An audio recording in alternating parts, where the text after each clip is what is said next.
As La Nina threatens a flood crisis on Australia's east coast. Across the Tasman, there are fears of drought. But it's not all bad news. Authorities in New Zealand are hoping to lure tourists from Australia during the holiday season with unseasonably warmer weather. As La Nina lingers, Kiwis are preparing for a more consistent summer period. This is the third consecutive La Nina we had. This is a triple dip La Nina, pretty darn unusual. The outlook for November through January will see more rain in the northeast of the North Island, but for large parts of the country, including the entire South Island, Kiwis can expect reduced or below average rainfall. During La Ninas, historically, we tend to have higher than normal air pressure, and what I like to tell people, high pressure, happy weather. Both begin with the letter H. Happy weather, sunshine, warm in the summer, right? People like that. In contrast to its Tasman neighbour. For Australia, La Nina means basically more low pressure in the eastern part of the country, and that means more rain, more flooding. We've seen that.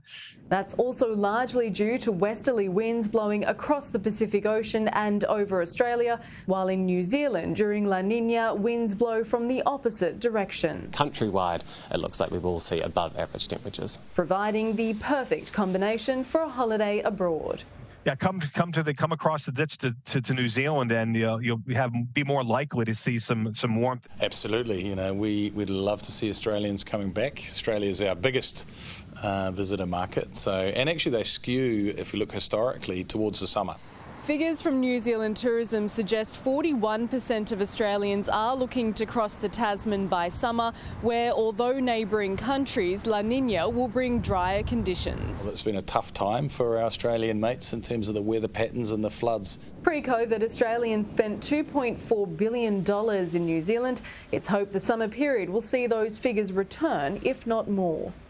Whether you want to go on one of our great cycle trails in central Otago where it's notoriously dry, it's a great time of year to come and visit, or whether you want to come to the beaches, or there's so much variety of different places to visit. As I say, with all those different ports of access, it's really easy to get to as well. Scientists in New Zealand believe there are early signs of a return of El Nino over the next 12-month period.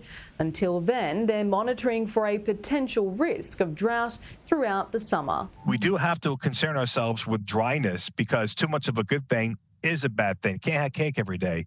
Jessica Maggio, Sky News, Wellington.